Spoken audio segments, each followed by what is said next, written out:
Like to call to order Peabody Planning Board meeting held at 24 Lowell Street, Peabody, Massachusetts. Agenda for Thursday, February 20th, 2025. Held at Wigan Auditorium, 24 Lowell Street, Peabody, Massachusetts. First item on the agenda is the approval of the minutes of the meeting of January 16, 2025. Make a motion to approve the minutes as stated. Second. Unanimous. Next item on the agenda is A&R Land Court, 86 Central Street and 3 Victor Circle, Peabody, Mass. Map 75, parcels 850, 853, and map 75, parcel 86A. Applicant is Craig Hartwell, Esquire of 99 Rosewood Drive, Suite 260, Danvers, Mass. The property is located in R2 zoning district. Applicant is proposing to combine lots 2B plus or minus 324 square feet with lot 1A, which is 13,032 square feet, to create a lot containing 13,355 square feet.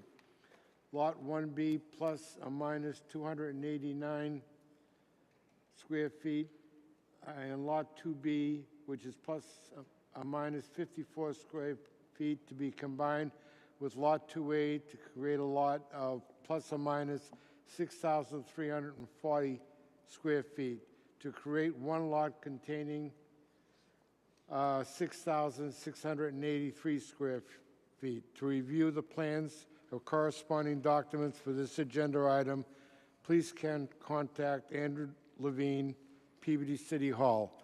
Who's here to represent?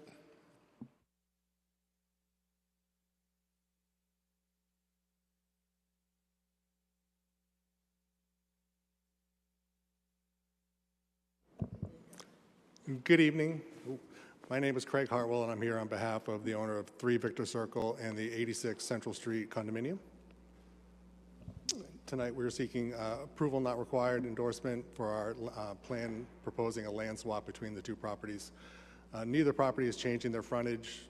The plus or minus on the square footage is about 19 feet. We're happy to answer any questions you may have.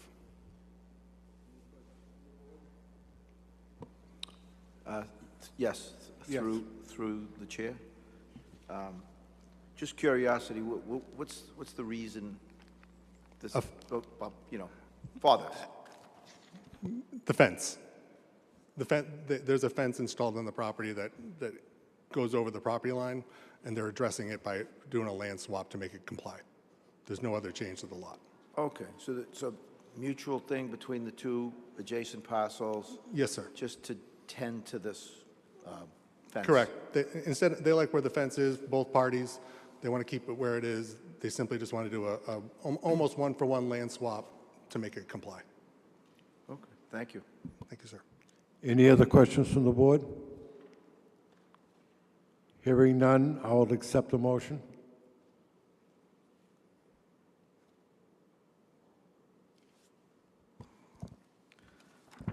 Make a motion that we accept the drawing regarding 86 Central Street and 3 Victor Circle, in essence creating almost a one-for-one square footage land swap to address a fence issue.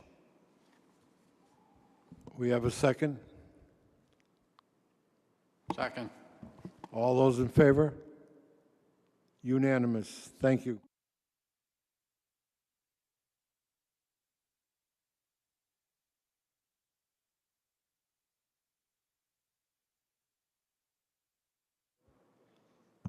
Next item on the agenda is 2 Central Street, Peabody, map 85, lot 59.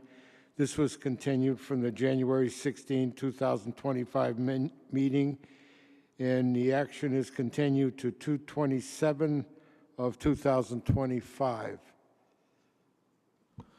I'd like to make a motion regarding a letter from the DPS regarding 2 Central Street to receive, dated February 13, 2025, from James Nicholas. Have a second? Second. Motion carried. Late ad accepted. This is a matter that had been before you earlier. The last meeting that I was present at, the board asked that we identify the easement that was the topic of some discussion while we were at the board meeting. And I have replaced the plan that was earlier submitted with a plan that depicts an easement area on it and then supplies a note as to the easement. I also filed with the board before the last meeting documents which said from whence the easement came and provided you with a copy of the sketch that accompanied that easement. And as such, we have now seen the, so having supplied you with a plan that demonstrates the easement, and also we would agree to these conditions that have been set forth by the Department of Public Services. And a couple of questions we have for them, which we'll take up with them. They're not appropriate questions for this meeting, but we're happy to abide by the conditions. Any questions from the board? Yes. Hi, Jack. Question on that easement, right? It showed, the easement, does it run from Mill Street all the way out to Central? Yes. So on the way this is drawn out here, it looks like you have the drive-through overhang, the overhang supports that are in the middle of the easement, or no? You'd have to do what, Joe? Okay, if you're coming in from Mill Street Yep. and you go to, well, actually, it's a one-way from Central, right? Well, it's not going to be posted one way, but you're correct. All right, The so- original Well, say say you come in from Mill Street, you go there and to the end, take a left on the easement, Yep. and it's, you know, contiguous driveway there. It says the drive-through overhang, not that, but the overhang supports, look like it's right in the middle of the easement. I don't reading believe that? that's, How can that be if it's if an easement's supposed to be open for cars to pass? it is. I believe that those are showing two overhangings, two supports. I think those are the current ones that were for the drive-through. Drive-through's gone. Oh, okay, so that's going to be all eliminated? gone, yeah. All right. And so the overhang supports are just, but, you know, it's funny because the overhang supports, they're pointing at the two as if they're Those columns. were, yes, those were right in the middle of the easement, that's correct. But now our supports are on the perimeter of this deck that's All right, so above. that's going away. Correct. And the other question I have is on, from Department of Public Service there on it, the first condition there, it says the existing domestic water line into the restaurant is 1-inch copper and will have to be verified to the city and contractor. I think, you know, if you're gonna, usually if we replace it, it's usually 1.5 inches. But my question is, I'm assuming that because that building has been totally gutted, that they're gonna have to put fire sprinkler systems in there, right? Yes. So fire sprinkler, that calls for a 2-inch copper pipe, separate pipe. So I just want to make that aware that they're going to have to install 2 different pipes, 1.5 inches and a 2-inch. Independent of the domestic, yes. Yeah. And just a comment, you know, I've been going by there for many weeks and months, and there's no roof on that thing. I mean, it's open to the sky. I mean, you know, I mean, I'm a contractor. The first thing I do is I cover the roof so the water and the snow doesn't get in there. I can see a lot of damage. It's just a comment. I don't know why they'd leave it open to the sky for many months over the winter. Just a comment.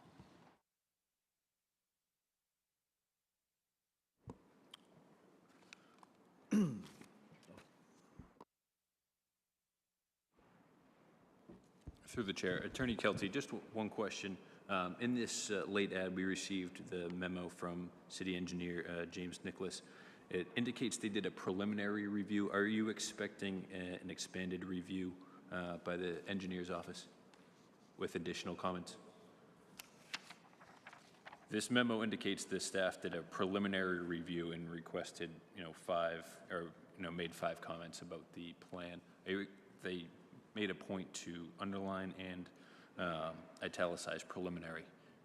Seems like that was for a reason. Are you expecting additional comments from the engineering office? Actually, I don't expect additional comments.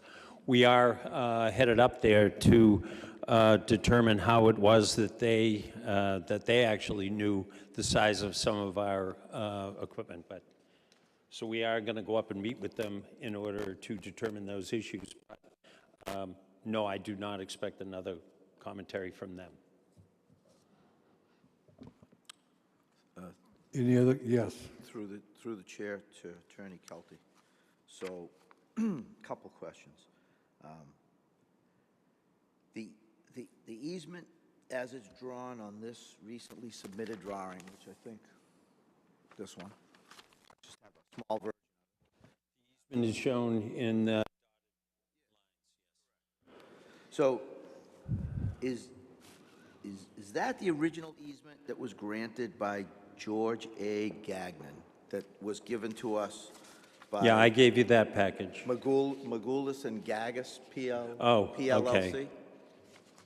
Is so this easement is the same one that's always been on that property since the 80s? Yes, Okay, so the locations of it aren't changing, nor the dimensions or anything like that?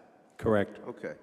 And I noticed you have it the arrow, the directional arrow, as it had been for years when it was the Century Bank, that the use of the easement is to enter from Central and exit to Mill.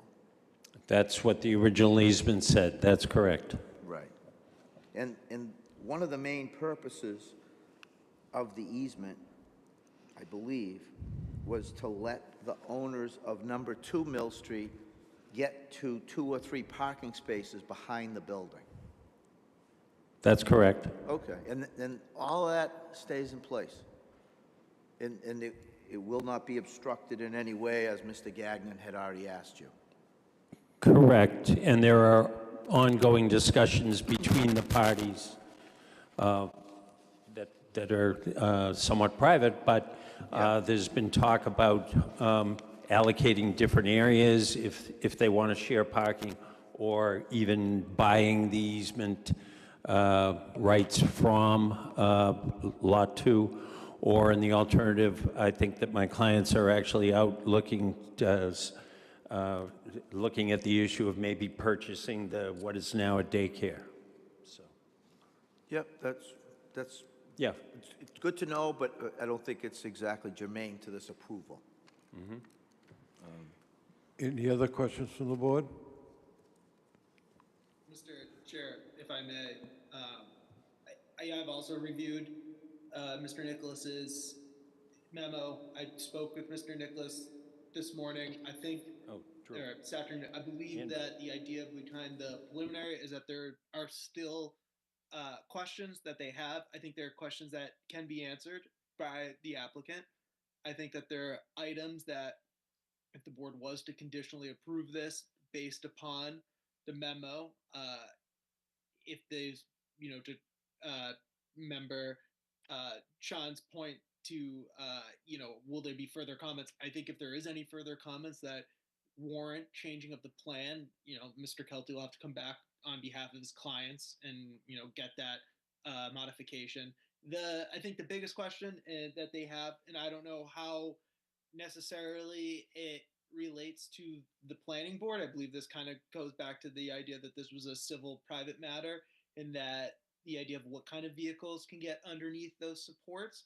I mean, I do also have concern, and I second their point about can a vehicle fit between the overhangs.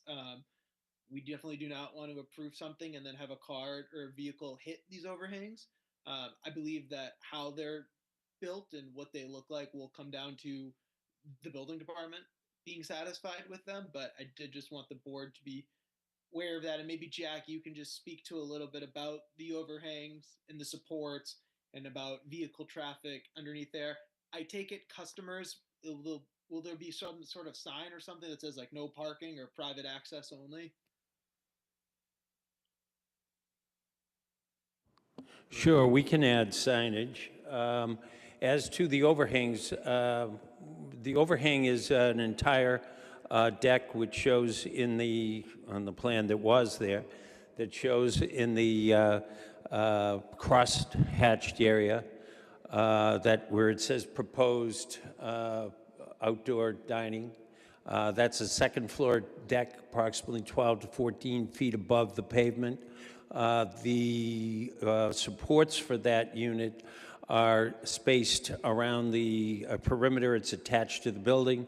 There are then supports that are running through more to the center, but leaving a 12-foot passageway between any supports. And when we were at the Conservation Commission, the issue was that everywhere one of these supports is driven into the ground, let's presume they're 2x2 units, and then they go into the ground, they're 4 feet in the ground. We have to compensate for flood storage that would have been absorbed underwater and the surface, and we have to compensate elsewhere. So we changed the design of the building a little bit so that we could make more of the ground area available for this stormwater elevations. And I think other than that, I think that the rest of the project is reviewed or being reviewed by the building department, and we put in our straw wattles and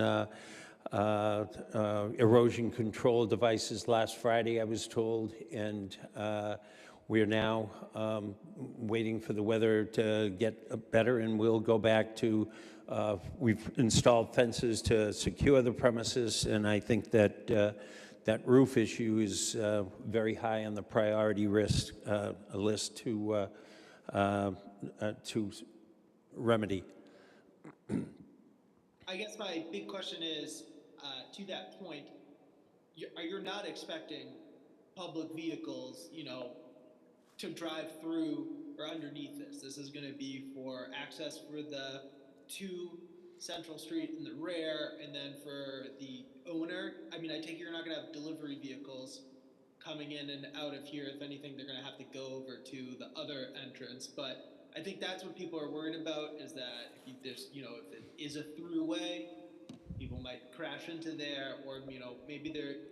I take it it's not intended to be so. So if there's some sort of signage to label that this is not for public through traffic, that this is private way, or some sort of information, I think would help calm or mitigate concerns. So you're thinking Starrow Drive, right?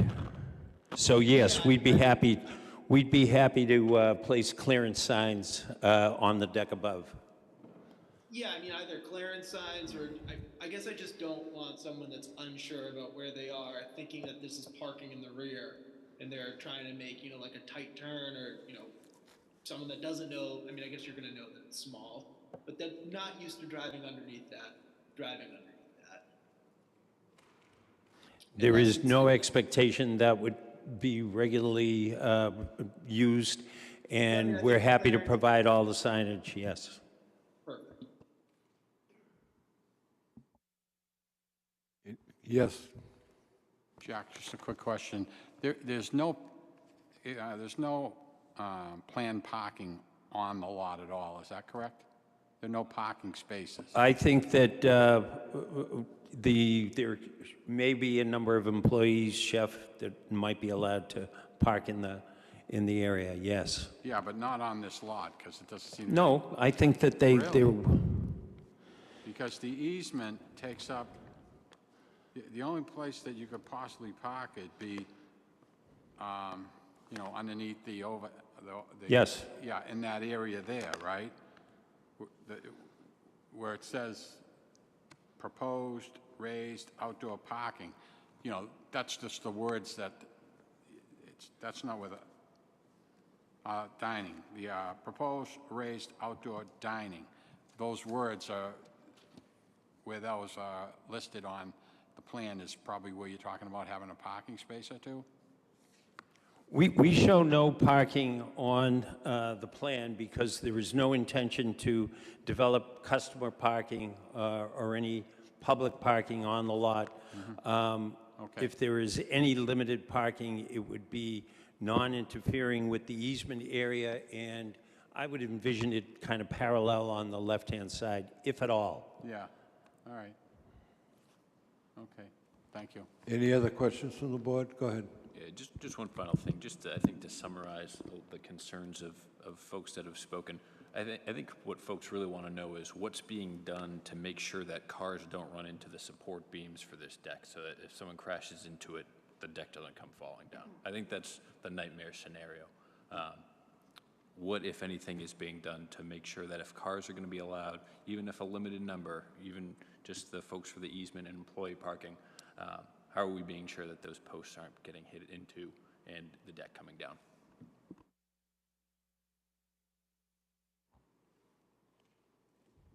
Sorry, what was the question? I heard a statement. What's being done to make sure that posts for this overhang are not being run into by vehicles so that the overhang comes crashing down? We want to make sure that it's as safe as possible. So, I don't think there is any special precaution. We could wrap them, but that would, I don't think there's any particular or special precaution with respect to preventing crashing. We can paint them, we can, you know, make them stand out with even iridescent or phosphorescent paint. Well, through the chair.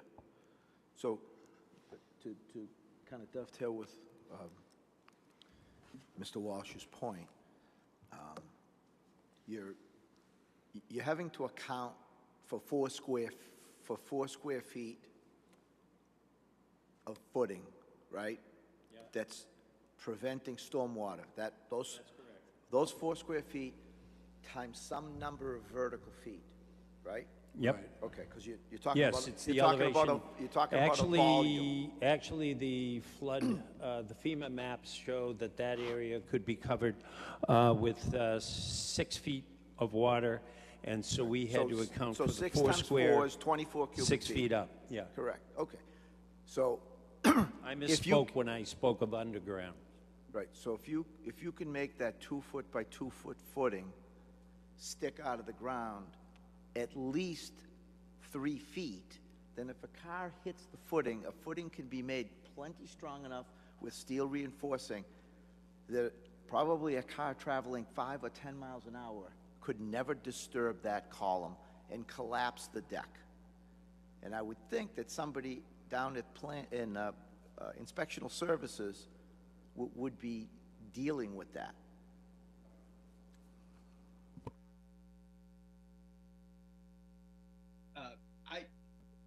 I guess my recommendation could be as well, if you look at the plan, there's a little bit of space between the public sidewalk and the applicant's property line where the footings is going to be.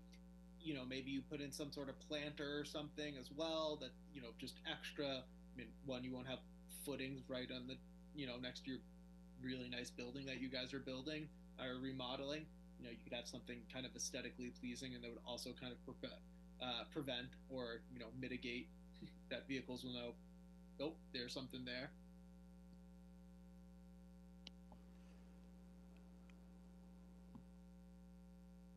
as a suggestion to the applicant. Any other questions from the board? Hearing none, I would accept the motion. Just before the motion is made, I would recommend that any motion that is made be conditional upon satisfaction of the DPW memo that needs to be put in there. I'd like to make a motion that at 2 Central Street, Show You Restaurant and Bar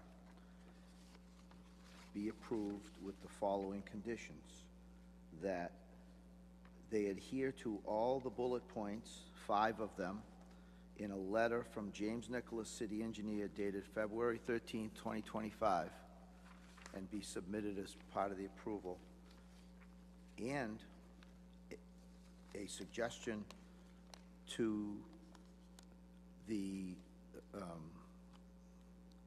building inspector that they consider Mr. Walsh's suggestion of reinforcing those column footings in such a manner that they will be resistant to car impact.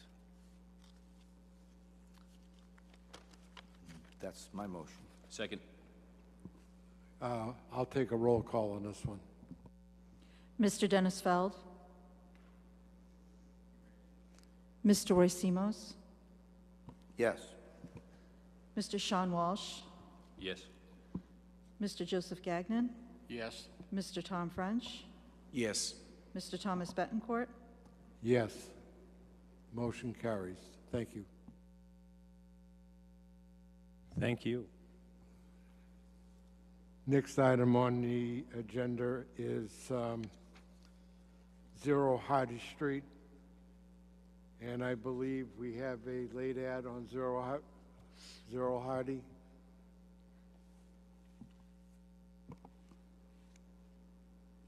At this time, I'd like to accept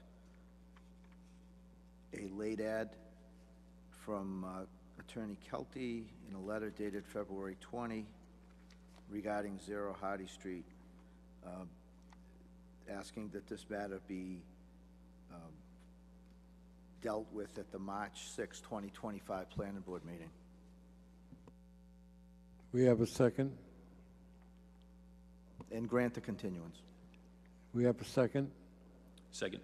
All those in favor? Again, unanimous. Thank you. Next item on the agenda is 218 Newbury Street. This applicant is Robert, how you pronounce that name? Seeking a site plan review to add Tukmanian. Tukmani. The plan to review and add plus or minus 4,560 square feet addition to existing building. An addition proposed at the location that is currently paved. There will be no increase in the amount of impervious area as the subject for the property. Is that yours, Jack? Is that yours? Yes, yes. So John Kelty for the applicant, and this matter was originally scheduled for your last meeting, but was continued from a meeting prior to that, correct? And at that meeting, I believe we had a public services memorandum that suggested that we needed to add the floor drains. It turns out there was MDC trap outside the building, and we've submitted a revised plan that does show connection to the outside cistern that would collect material from inside the building. With me this evening is Ian Staber. They are our design consultants and architects. Ian is happy to, if you'd like to, discuss contents of the building or the construction of the building and the actual materials he's using. He's prepared to explain those issues to the board. If there are any other questions, we're happy. My client himself is here. We're happy to address them. I don't believe there are any questions that are of a civil nature, but certainly if you'd like to discuss the building, Ian is here for that purpose. Have any questions from the board? Could you just go through a quick description of what you plan on doing and maybe the purpose of what this is for?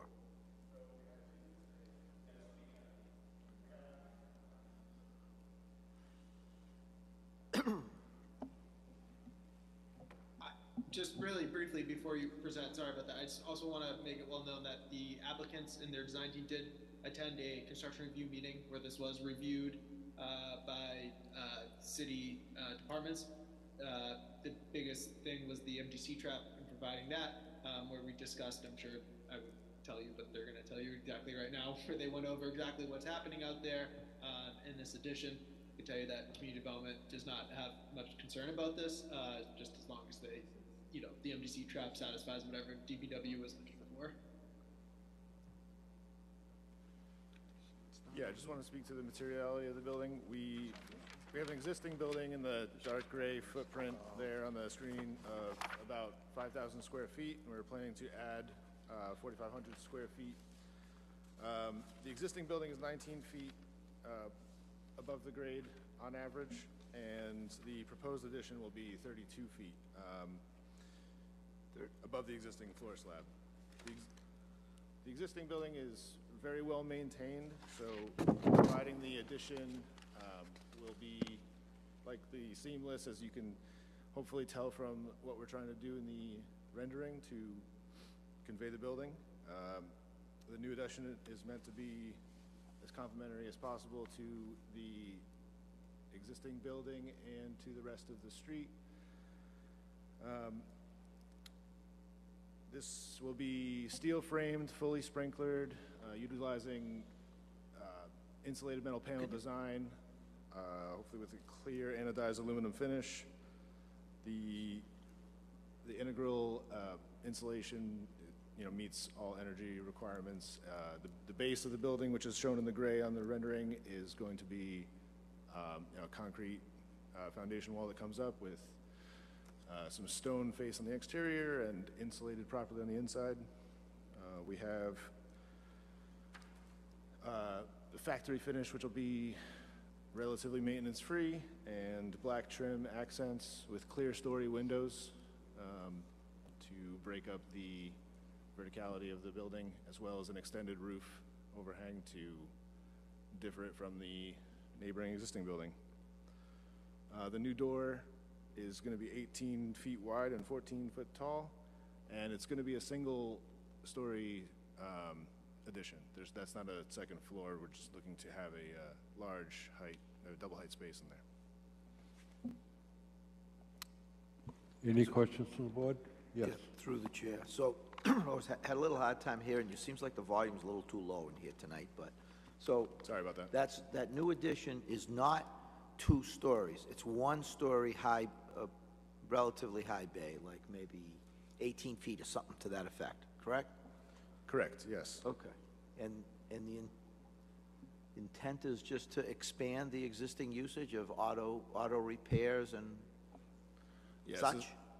my understanding is they have a service contract for large vehicles where this would be the main location where those could be serviced. Understood. Thank you. Of course. Any other questions from the board? Go ahead.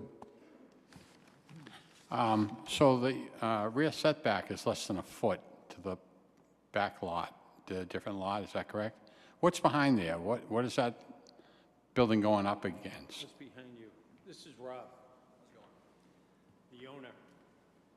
Good evening.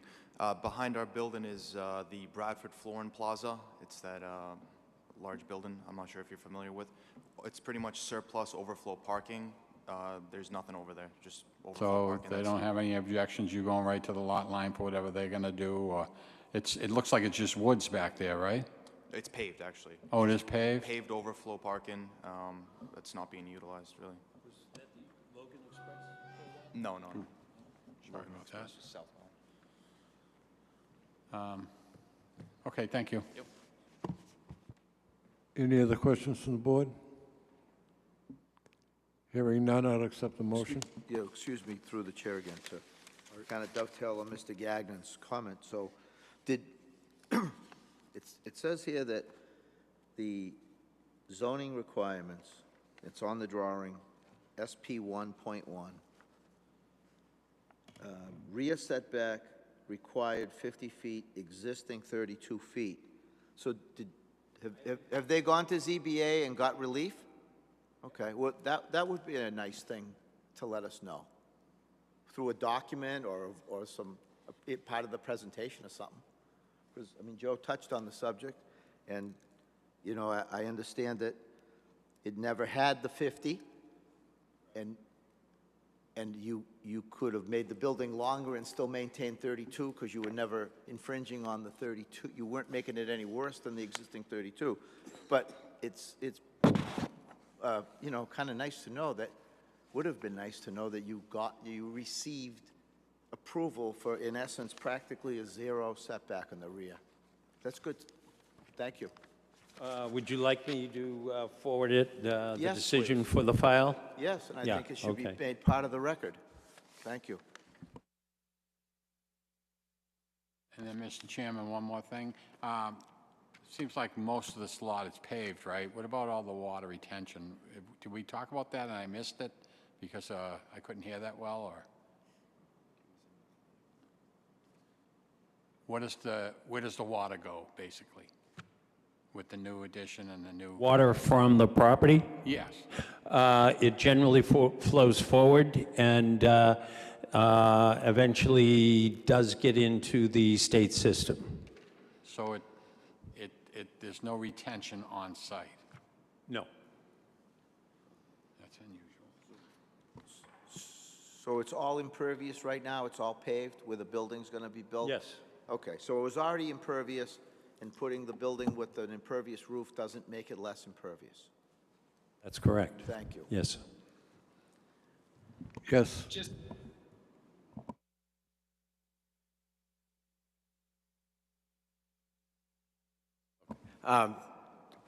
The city assessor's map, when I look at that map, it looks like if you're standing on Route 1 looking at the building, the right side of the building looks to be over the property line on this assessor's map. Just curious if, A, the applicant's aware of that, and if so, do they have a comment on it? Our building is not encroaching. I think if the assessors, is it? No. Yeah, we're not on the right-hand side, and on top of that, we have I believe it's a 15-foot easement to use the neighboring properties' driveway for access coming in, but we're not even close to the property line, yeah, not encroaching or anything.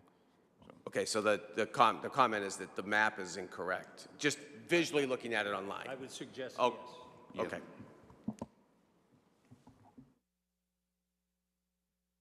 Any other questions?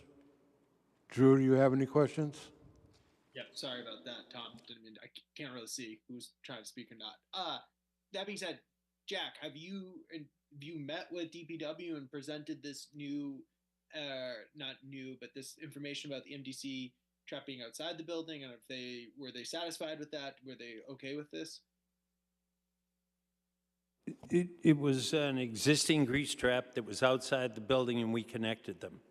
We showed that we will be showing that to the DPW as having corrected the situation that they had referred to.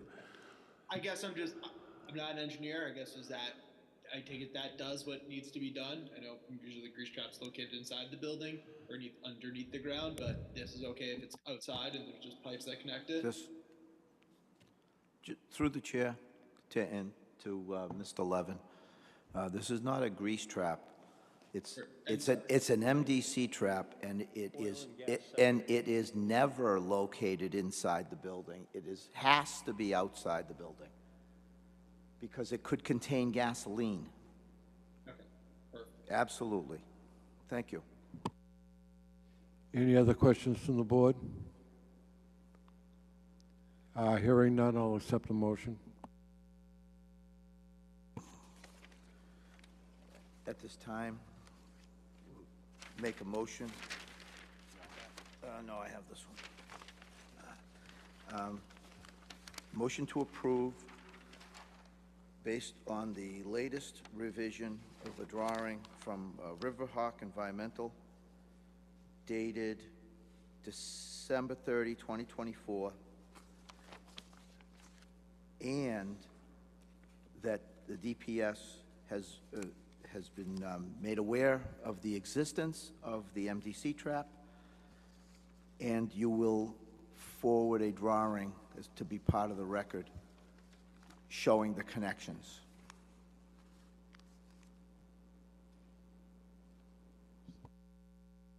Second. We have a second. Can I have a roll call, please? Mr. Dennis Feld? Mr. Roy Simos? Yes. Mr. Sean Walsh? Yes. Mr. Joseph Gagnon? Yes. Mr. Tom French? Yes. Mr. Thomas Betancourt? Yes, motion carries. Thank you.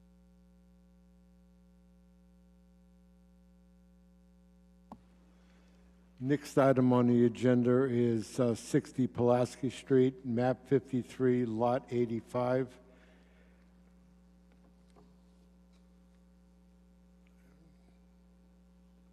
This is an application by Raymond Philippe. Philly seeking a site plan review to redevelop the property at 60 Pulaski Street by removing the remaining remnants of the previous development and constructing 2 proposed commercial buildings. Go ahead, Jack. John Kelty for Ray Fellini, and I'm in receipt of a memorandum that you, is it a late ad, or did it get in time? But in that, they said they had a meeting on February 11th. They have the following comments. Since there's no current use listed for the above-mentioned building, we are unable to determine the sewer loading for the building and the necessity for a grease trap and/or MDC trap. Certainly, if there are trucks in the inside, then we're going to need an MDC trap, or the effects of traffic was the second comment they made. They then said an MDC trap and/or a grease trap has not been included in the design. Therefore, the buildings cannot have a garage or food-generating business component. We have no intention to have a food-generating business component. However, we certainly would be mindful of the fact that if that were to be our eventual tenant, we would need to accommodate them by modifying our plan, showing the MDC if it's garaging, and the grease trap if it's food processing. And due to the building status, we were unable to calculate the infiltration fee. That's fine. We're happy to. And the last thing they said, with respect to traffic, we're going to send it out for peer review, which we're going to have to pay for at the applicant's expense. We've not been given a contract to agree to. We're happy to do that. We know that there have been traffic studies submitted for the building across the street, which was the charter school. We know there was traffic done for the Mills building. We had also supplied traffic information based on DOT standardized information as to the square footage of the building. However, I can understand that the DPS would like to see our particular users' impact on the traffic. We know what the amount of traffic that passes by each day is. We know how many people use the street. Those are from the previous studies. We're happy to agree to a condition that we will, when given a contract, we will send this out. We've been actually on this project, not any fault of the of this board, but we've been here roughly 2 years. Most of that time, almost all of that time, spent before the Conservation Commission. Through an error, we did get an order of conditions, and then our engineers, Williams and Sparagis, discovered that we were in a slightly different zone, and that there was a bit more unusable area, and so we revised our plan, went back to the Concom, had that approved. So from my client's standpoint, with his bank, we've been hopeful that we would get an approval of this building, and we're happy to pay for the traffic study, and we're happy to implement whatever the traffic study said. We would also be happy to leave with the conditional approval this evening that suggests that if there are recommendations made by a traffic study that I don't know when it's going to be commissioned or sent out, that we would come back and implement and integrate those into our prior approval. Nothing is happening immediately with respect to this site. There is, as I mentioned earlier, there is a bank that is extremely anxious to see some use of this property be approved, and we're hopeful that you would give a conditional approval to this particular building with the condition that we do pay for traffic and that we come back before the board for any amendment that would be required by such a conditional approval. And if that was also the case with respect to any of the conditions, if adding a grease trap, the DPS would like us to come back, we'll come back. Any questions from the board?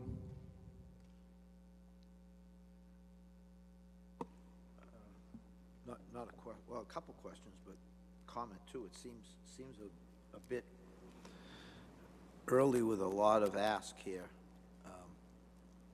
with not a whole lot of information. I mean, usually we get something on traffic, we get something on water, we get something on sanitary, so sewer, and in like a stormwater report, of which there's none here.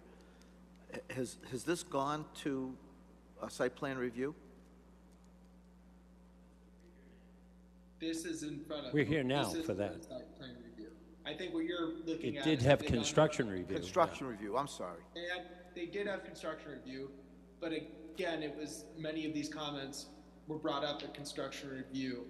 I think to Roy's point, there's a lot of that memo that needs to be answered. I think, I understand that the bank is anxious, but DPW pretty much just wrote a memo stating there's not a whole lot of information that we have on this and requested the board not take action on it, which I am in agreement with them on this, that, Jack, have you met with Jim Nicholas at all to discuss this? And, I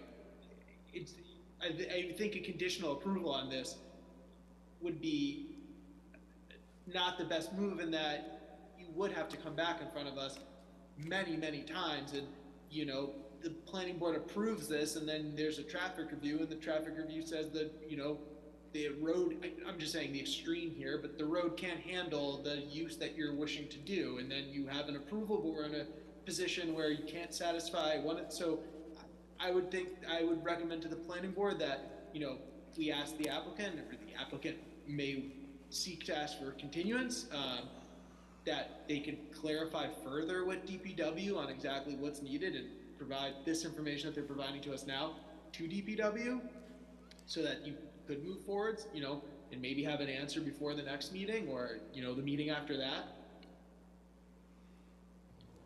Two things. This memo from DPS says that they're going to send it out and we're going to pay for it. Okay, we'll do that, but we still don't know who our tenants are. We're still going to use somewhat generic numbers. They've said you can't do food processing without a grease trap. You can't do any kind of indoor parking of your trucks. That came up as to during the meeting construction review. The question was, are any of the trucks going to be parked indoors if we had trucks as tenants? And we said no.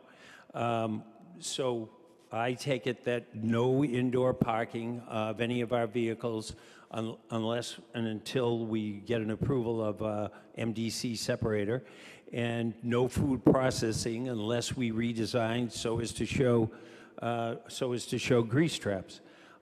Knowing that we can't do those two things, the only outstanding issue is a traffic study, and we don't have a contract. We don't, we've supplied traffic information, as I said, based on DOT, square footage of a commercial building, non-retail, industrial users. And if the Department of Public Services wants us to pay for it, we're happy to do that. But we don't have a contract. Will, I know, is away until Monday. I don't know if anybody in the department is proposing to send a contract out, such as Bob Langley did when he was doing these reviews. So we're another, well, at least with the traffic, we're another probably 2 meetings. And we're getting nowhere. Have you spoken to Jim Nicholas about this? Because Jim Nicholas is the one that's reviewing. I know, he sent the memo. No, I didn't speak to Jim.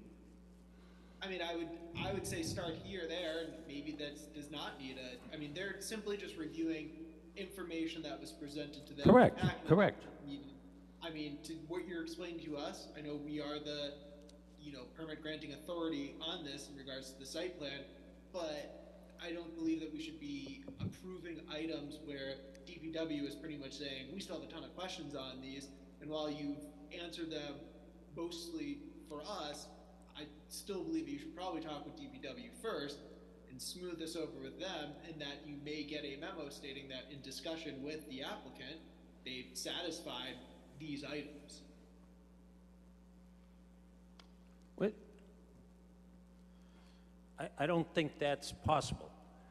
If I take a condition that says no food processing and no parking indoors, those are the 2 issues they raised about grease trap and MDC separator.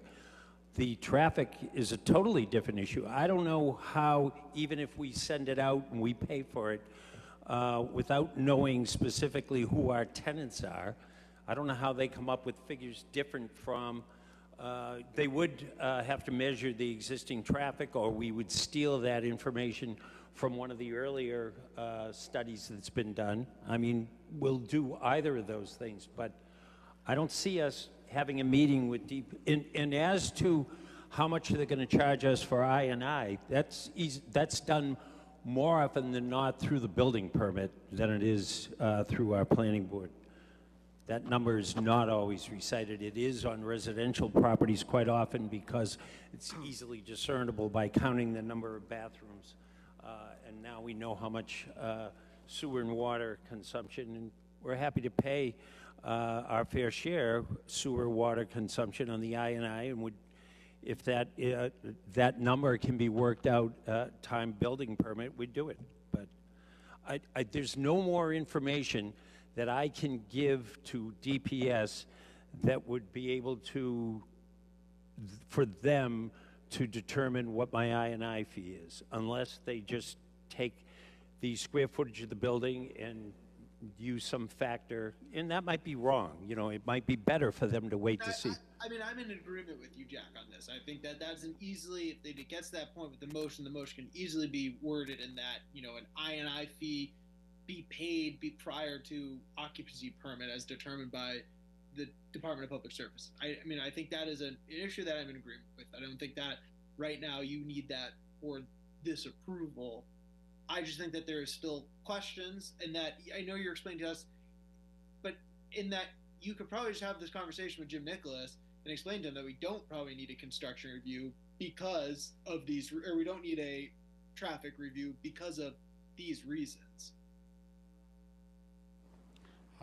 Mr. Chairman?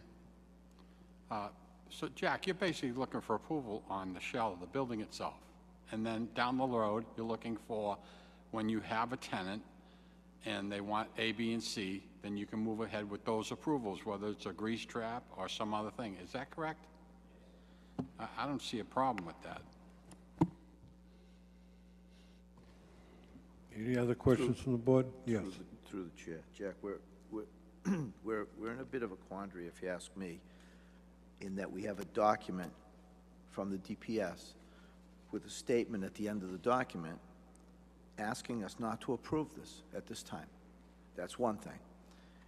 The other thing is that I sense some frustration on your behalf, but maybe your frustration would be better directed towards Mr. Sparagus in not knowing that issue with the property a lot earlier and not having to do 2 or 3 different renditions of the plans and have to go to the Conservation Commission several times and get approvals from them. That's not our problem. There's a known issue with a pump station on Dobbs Road that is practically at its limits of capacity now. There's a proposal for 22 units where the roadhouse is, as you know, because it was your client. There's a proposal for 50 units in Building A of the Mills that's still pending.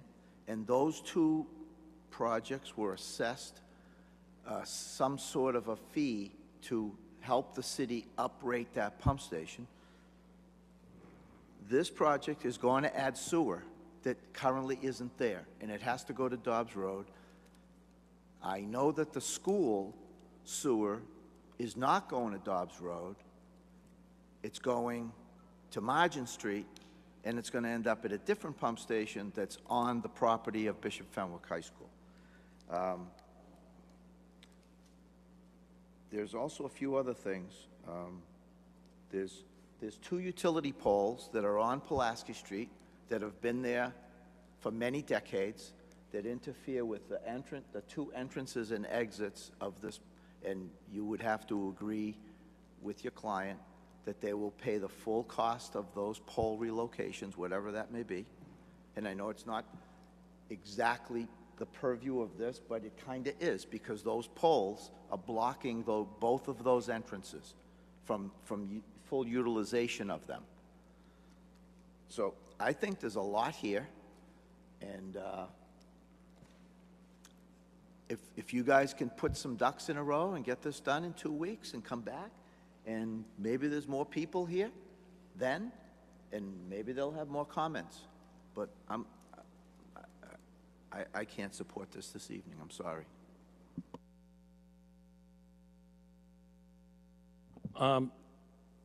Sure. I would respectfully ask that this matter, the zealous advocacy part of the demonstration is over. I would respectfully ask for continuance of this matter to your March 6th. Is that? Yeah. Correct? Yeah. Make a motion to receive the request from the applicant to move this hearing, extend this hearing to the March 6th Planning Board meeting. Second.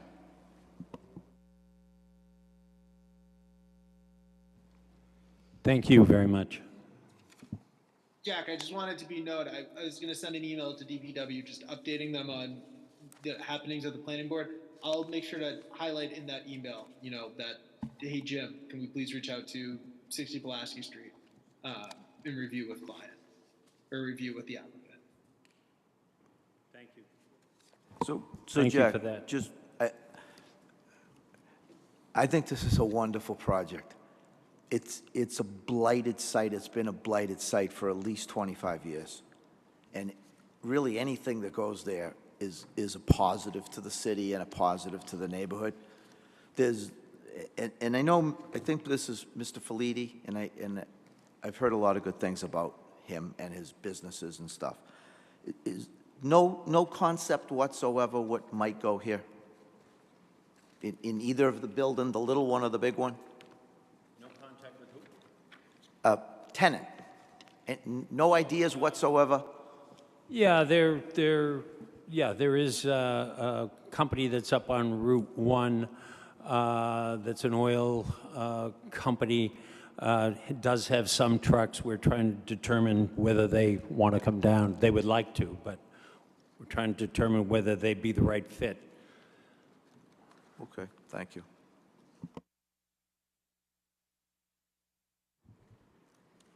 All right, thank you very much. Thank you. Appointments. We have a letter from Paul DiBiase, manager of Peabody Living LLC, dated November 26, 2024, referencing Stonegate subdivision completion full agreement release request for acceptance. I believe you have a late ad. Yes, I'd like to make a motion that we receive a late ad regarding the closing out of the Stonegate subdivision. The letter is from the Department of Public Services, James Nicholas. And we move this to the March 6th meeting. Do we have a second? Second. All those in favor? Unanimous, thank you. Any other matters proper before the board?